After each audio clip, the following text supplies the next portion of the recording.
E olha só, a gente estava falando sobre o Dia Mundial do Meio Ambiente, falamos aí com a ambientalista Fernanda Sanson e agora a gente fala com a secretária de Meio Ambiente, a Kátia Penteado, está aqui no Skype com a gente. Secretária, tudo bem? Me ouve?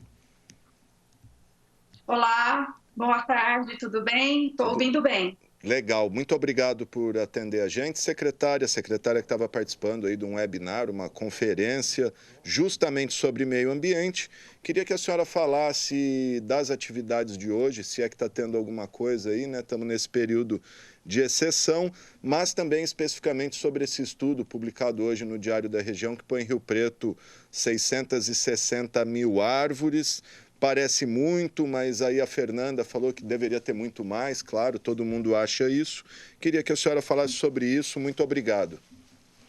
Bom, boa tarde a todos e todas. A gente que agradece a oportunidade de poder aumentar aí essa ciranda. Bom, você me fez duas perguntas. Primeiro, sobre as atividades da Secretaria de Meio Ambiente. Alexandre, nós vivemos em plena pandemia, então nós estamos num momento muito singular com relação ao isolamento social, né? Então, parafraseando Cortella, nós estamos literalmente no momento para o conhecimento. Então, acho que não só a gente, mas como todo mundo, o que mais tem feito nesse período de pandemia é buscar o conhecimento. Muitas oportunidades aí, e principalmente na Semana do Meio Ambiente, muita coisa vem acontecendo de forma virtual. Agora, independente da Semana do Meio Ambiente, a Secretaria de Meio Ambiente, ela não para. Ela tem aí todo o seu propósito na segurança ambiental. Então, em cima disso, nós temos aí os plantios de árvore que estão acontecendo, né, nossos cumprimentos de TCRAs, e a rotina da secretaria, que apesar do revezamento e de todos os cuidados que nós temos tomado, nós não paramos, estamos tocando a nossa rotina de forma mais desacelerada, mas tudo vem acontecendo. Sobre a questão da Semana de Meio Ambiente, eu acho que é a primeira vez na história que a gente vive uma situação como essa, pelo menos na minha história de 50 anos, né? É a primeira vez que a gente vive essa história do virtual. Então, o aprendizado tem sido muito grande, não só como profissional, mas como ser humano, desse novo normal. Como que nós vamos transformar, é um exercício que a Secretaria e a gestão pública vem fazendo, de como transformar todo o processo físico com contato direto social em um processo virtual e com segurança com as pessoas, né? Então, eu acho que a gente está nesse momento e as coisas continuam acontecendo. Agora, com relação à questão de que árvore é sempre pouco, é verdade, a árvore é sempre pouco, mas é importante lembrar que nada nasce pronto, nem na sociedade civil e nem na gestão pública. O despertar sobre a segurança ambiental estar relacionada com a segurança, a sobrevivência humana, ela não é antiga, ela é nova, inclusive para os novos movimentos, para os movimentos que vêm acontecendo agora. A importância de tudo isso é a gente olhar para dentro e se perguntar: qual foi o momento que eu despertei? Enquanto ser humano, em que momento que eu despertei para isso? Será que foi a minha vida toda? Ou será que eu despertei isso há pouco tempo? Mas não importa, o que importa é que despertou e que a gente está em busca de um mundo melhor. Então, para a gente, enquanto Secretaria de Meio Ambiente, enquanto gestão pública, nesse período, 600 mil mudas é muita coisa, sim. Sabe por que é muita coisa? Porque se a gente for olhar na história da arborização urbana no Brasil, com exceção de algumas cidades, vamos falar de Curitiba, Maringá, nenhuma cidade do Brasil tem se preocupado tanto com a questão da arborização como os municípios agora, atualmente. Todo esse movimento de segurança ambiental, ele é muito novo para todo mundo. Então, olhando um pouco no passado não muito distante, o que era mais bacana se fazer era plantar árvore. E eu estou falando de forma contextual, tá? Era muito bacana plantar árvore. Todo mundo queria plantar árvore. Só que se esqueciam que a árvore é um ser vivo, que ela precisa de cuidados, ela precisa ter proteção para poder crescer e seguir o seu fluxo na maioridade. Essa gestão, ela veio com um diferencial importante. Nós temos hoje uma evolução dentro do nosso viveiro municipal imensa. Só um minuto. Nós temos uma evolução no nosso viveiro municipal e na nossa gestão, onde todas as mudas que saíram do viveiro, elas foram registradas e a orientação para o cuidado dessa planta e o termo de compromisso foi garantido. Então, isso é muito importante, é você cuidar, é saber que das 600 mil mudas, nós temos uma perda muito menor e uma manutenção muito menor do que no passado não muito distante. É isso que a gente tem que contar, é isso que a gente tem que considerar. O que vale a pena olhar para a qualidade do que vem sendo feito, porque é óbvio que o céu é o limite. E a gente não vai ter mesmo, a gente nunca vai estar feliz com tudo nessa vida, porque sempre vai ter o ideal para a gente buscar, que bom. Mas o importante é a gente não se perder no caminho, é a gente saber o quanto que é importante a qualidade do nosso trabalho. É isso que vale a pena. Maravilha, secretária Kátia Penteado falando aí da arborização de Rio Preto. Secretária, fala um pouquinho do lixo que a gente abordou aqui também. A senhora não acha que Rio Preto estaria na hora já de ter uma ampliação de coleta seletiva, de separação de materiais, de reciclagem? A senhora acha que a gente pode sonhar com isso para um curto prazo? A gente ter principalmente a ampliação da coleta seletiva? A sociedade está preparada também para isso? Bom, eu acho assim, eu acho que existem dois momentos na vida da gente. O campo do ideal, que a gente precisa dele para poder buscar, e o campo do real. E na hora que a gente tira o nosso pezinho do campo do ideal para o campo real, a gente tem que fazer contas. Isso é muito importante. E é exatamente isso que a gente vem fazendo e transformando isso em planejamento nesses últimos quase 4 anos. Então, já não é mais um sonho. A gente tem aí a busca de um planejamento a um curto prazo de implantar a coleta seletiva, mas de forma gradual.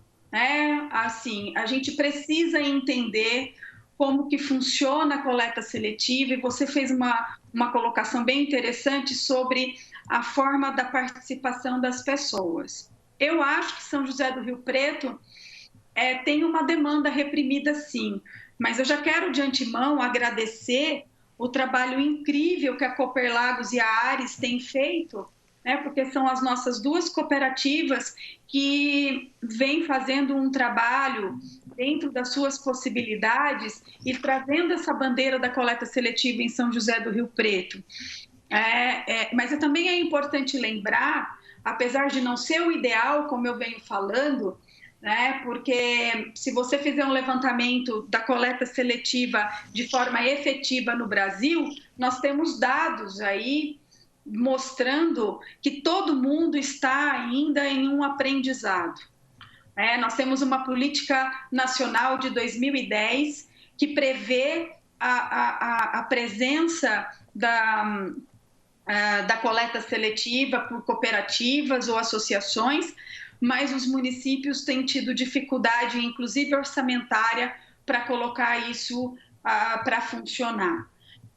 E ontem mesmo eu participei de um webinar interessantíssimo falando da Secretaria de Estado de Meio Ambiente e Infraestrutura do Estado de São Paulo, tratando exatamente sobre esse incentivo do Estado com relação, aí junto com a logística reversa, a questão da implementação e fortalecimento das cooperativas. Então, a gente já está partindo do sonho para o ato real.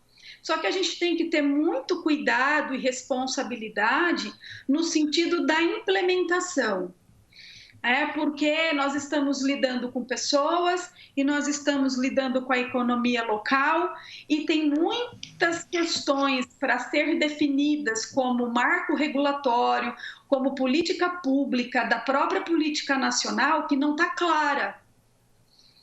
Se você buscar, não é o fórum agora, mas se você buscar aí as pesquisas do que vem acontecendo no estado de São Paulo para tentar trazer políticas públicas de fortalecimento do grande gerador, da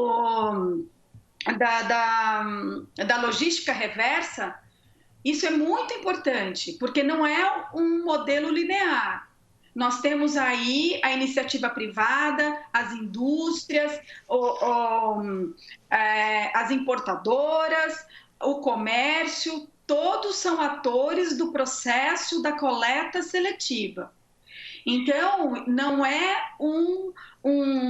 vamos dizer assim, uma titularidade só da gestão pública, quando se fala de produtos pós-consumo, que envolve grandes geradores principalmente. Então, a gente tem que ter muito cuidado e muita responsabilidade para fazer esse plano de coleta seletiva do município, porque tem muitos atores que têm que fazer parte desse processo. Mas eu quero falar para você que nós já estamos num caminho muito bacana, um estudo, principalmente envolvendo as macro-regiões de São José do Rio Preto, as 10 macro-regiões, para pensar já na implantação da coleta seletiva. E eu imagino que não é uma coisa que se impõe às pessoas, né? Essa coisa tem que ser, acho que uma via de mão dupla e tem que partir aí também até da boa vontade das pessoas. Secretária, queria que a senhora falasse vamos pegar a gestão da senhora. Qual é o ponto positivo na parte ambiental de Rio Preto desde que a senhora assumiu? Qual seria o nosso ativo ambiental? Por outro lado, eu queria que a senhora falasse, se é que a senhora consegue me dizer, qual que seria a carência ambiental hoje de Rio Preto, em que ponto que a senhora sente que a gente não consegue avançar? Bom, eu não gosto de falar na primeira pessoa, Alexandre, porque a gente não faz nada sozinho, né? Então, eu quero aproveitar e agradecer a minha equipe, e a gestão, da qual eu faço parte hoje, do nosso prefeito Edinho Araújo, porque uma coisa que é muito clara dentro das secretarias hoje é a pauta técnica. Então, eu falo que um dos pontos mais positivos que nós temos hoje é literalmente o olhar técnico-científico envolvendo a sociedade e a economia, que está previsto dentro da nossa secretaria e de todas as secretarias. Por quê? Não é porque hoje é o Dia Mundial do Meio Ambiente que a responsabilidade ambiental é de um lugar só. Então, hoje, para a gente, nós estamos em primeiro lugar no programa Município Verde Azul, considerada como a cidade que tem melhor gestão ambiental no estado de São Paulo hoje. Esse ganho é de todos, e o trabalho também foi de todos, inclusive da sociedade civil. Você acabou de fazer uma entrevista com a Fernanda, assim como o Instituto Mudar, o Corredor Ecológico, o pessoal do São Marcos, a AMA. Nós temos várias associações, me perdoe se eu esqueci alguém, mas várias associações que estão em parceria com a gente nessa busca do bem comum. Então, se hoje a gente tem um dado como esse, também não é porque São José do Rio Preto é perfeita ou é ideal. Não, até porque não existe o ideal. A gente, na verdade, a gente ter coragem para poder olhar para as necessidades ambientais e, de forma gradual, a gente conseguir conquistar ponto a ponto nessa busca dessa segurança ambiental e de sustentabilidade do município. Então, eu não gostaria de falar na primeira pessoa, não. E outra coisa, eu tenho que ser ser grata, porque São José do Rio Preto tem uma história. Tem uma história, tudo isso foi construído dentro de uma história. Então, hoje, se a gente tem referência na questão de resíduos, São José do Rio Preto começou. É ideal? Não é ideal, porque nós não temos coleta seletiva. Mas São José do Rio Preto começou a triar o seu resíduo, pagar para triar o resíduo, antes da política nacional. Triar e compostar, né? Exatamente, e isso é uma segurança sanitária para o município. Pode não parecer algo muito importante para as pessoas, porque as pessoas porque não é palpável para aqueles que vivem dentro de casa, produzindo o seu lixo e tendo a segurança, inclusive, desse lixo desaparecer com a coleta depois de um tempo que a gente coloca no meio-fio de casa. Então, isso parece não ser tão importante porque a gente não vive o risco. Porque a gente tem segurança sanitária. E isso veio por responsabilidade da gestão pública antes da própria política nacional. Esse é um ponto. O outro ponto, hoje nós somos referência na questão do beneficiamento do resíduo da construção civil. Hoje nós temos uma parceria com o Estado, que é o Sigor, né, que é, na verdade, um software que nos dá condições de gerenciar de forma online os geradores de resíduo da construção civil, transportadores e também a destinação final. Por quê? Porque a gente vem com esse processo a longo prazo. Então, eu tenho que ser grata. São José do Rio Preto evoluiu bastante, mas nós não podemos deixar de agradecer aqueles que vieram antes. Isso é muito importante. Agora, você fala da questão positiva que nós temos, eu acho que é o olhar vertical para o processo. Porque São José do Rio Preto, ele veio fazendo ações incríveis, ampliando suas ações, mas qualificar as ações é algo que a gente tem uma responsabilidade bem bacana. Então, para cada ação que a gente vem fazendo em São José do Rio Preto, nós estamos nos aprofundando de forma técnico-científica, social, e ambiental e econômica para poder fazer com que ela cresça em questões de qualidade. O exemplo clássico que eu dei para você da arborização urbana. Antes só se preocupava em plantar e tinha uma perda até de 70%. Hoje a gente se preocupa em plantar e garantir o cuidado. Olha aí, já verticalizamos as ações, né? Pensando na sua qualidade. Eu acho que esse é um ponto muito importante dessa questão. Aí você perguntou da deficiência, do ponto fraco. Ninguém faz nada sozinho, Alexandre. Nós precisamos do apoio da sociedade civil, porque a cidade, ela não é só para todos, ela é de todos. Isso faz uma grande diferença. E cada um, como ser individual, tem a sua responsabilidade no coletivo, em garantir a qualidade do coletivo. E eu não estou falando só das associações, das ONGs. Eu estou falando do nosso CPF mesmo, de pessoas físicas. O que nós temos contribuído para que no coletivo a gente garanta a qualidade de vida de todo mundo? Então, uma das coisas que a gente tem muita dificuldade hoje, e é um grande desafio para o século XXI, não só de São José do Rio Preto, mas de todos os municípios, é fazer com que as pessoas incorporem como importância colocar o seu lixo no lugar certo. Pois é, a gente até comentou isso, a pessoa que é incapaz de jogar um lixo no cesto de lixo, você vai esperar o quê de uma pessoa dessa que joga lixo na rua ou entulho? A gente vê os mini lixões que se formam em bairros populares Eu ia até falar, se a senhora não respondesse, para mim o ponto negativo de Rio Preto são esses porcalhões que acabam aí com a cidade. E aí, assim, dizer que não tem lugar, porque a gente tem sempre. Nós temos a mania, como ser humano, de alimentar nossas desculpas. A gente sempre faz isso. A gente sempre vai colocar a responsabilidade em um terceiro. Eu estou falando isso em todas as circunstâncias. E a gente tem a mania de alimentar nossas desculpas. Então, assim, eu joguei o lixo no chão porque não tinha lixeira.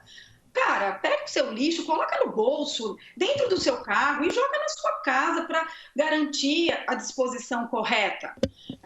Então, assim, já passou a fase, já está ultrapassada a fase unilateral de que sempre tem que ter o ideal para que as pessoas se comportem direitinho. Não, o comportamento direitinho do ser humano, como ser individual, ele tem que partir de si mesmo. Você criar oportunidades de fazer o melhor. Essa é a pegada. E aí, o que acontece? É muito raro você ver, acontece às vezes, mas é muito raro você ver alguém dispondo de forma irregular um resíduo ao meio-dia. Você vai dormir com aquela rua, aquele terreno de um jeito, e na hora que você vai acordar, o terreno está imundo. Eu até falei, a pessoa sabe que ela está errada, né? Ela sabe que é errado jogar. Então, negócio de campanha, vamos conscientizar, a pessoa sabe já. E aí eu tô para te dizer, mas agora você bem ousada, e aí é a Kátia que está falando, né? A bióloga ambientalista. Eu tô para te dizer que isso já, aí a psicologia, ela vai trabalhar isso de forma melhor. Eu acredito muito como educadora ambiental no momento evolutivo das pessoas. Eu acredito muito. Eu sou muito otimista porque eu gosto muito de gente. E eu acredito, sabe, que o Papai do Céu, ele acertou no ser humano. Só ao ser humano que precisa se organizar internamente para se enxergar. Mas nós também temos desvios, viu? Muitos desvios. E muitos desvios que passam, às vezes, pela questão moral. Porque quando você desloca um valor econômico da gestão pública, porque a titularidade é da gestão pública de manter a cidade limpa, quando você desloca um valor considerável da gestão pública para limpar o que as pessoas sujam, e que, paralelo a isso, a própria gestão pública dá todas as possibilidades da pessoa colocar o lixo no lugar certo, você percebe que você está desviando um valor, você está tirando a possibilidade do valor de investir em outros setores prioritários do que refazer um trabalho? Sim. Isso quando a gente não fala de vandalismo, né? A gente vê os pontos de ônibus aí, os vidros, todo dia um vidro quebrado, pichado. Agora estão pintando o viaduto ali, o Sodré, o Abreu Sodré. Eu até brinquei com um amigo, eu tirei uma foto, eu falei, quanto tempo até isso aqui, tudo esse branquinho aqui já está tudo vandalizado, pichado. Realmente é o que a senhora falou mesmo, é patológico. Então, eu sou super a favor de todos os movimentos pela busca do bem comum, pelas minorias, pela questão de gênero. Eu faço parte de uma gama grande desses movimentos, né? Mas a gente precisa, a única forma da nossa voz fazer valer é a gente se organizar politicamente como sociedade nos fóruns corretos. Então, não é jogando lixo em lugar errado ou vandalizando o patrimônio público que é o próprio munícipe que paga com seu imposto. Não é fazendo isso que a sua voz vai ser ouvida. Eu acho que cada um tem um fórum e a gente tem que fazer mesmo esses movimentos na busca do bem das pessoas, do coletivo. Mas a gente tem que ter condições de saber qual é o melhor fórum, porque aí todo mundo vai ser ouvido e a gente só tem a ganhar todo mundo junto. Então, eu acho que o que mais falta, e é por isso que nós temos uma pandemia, né?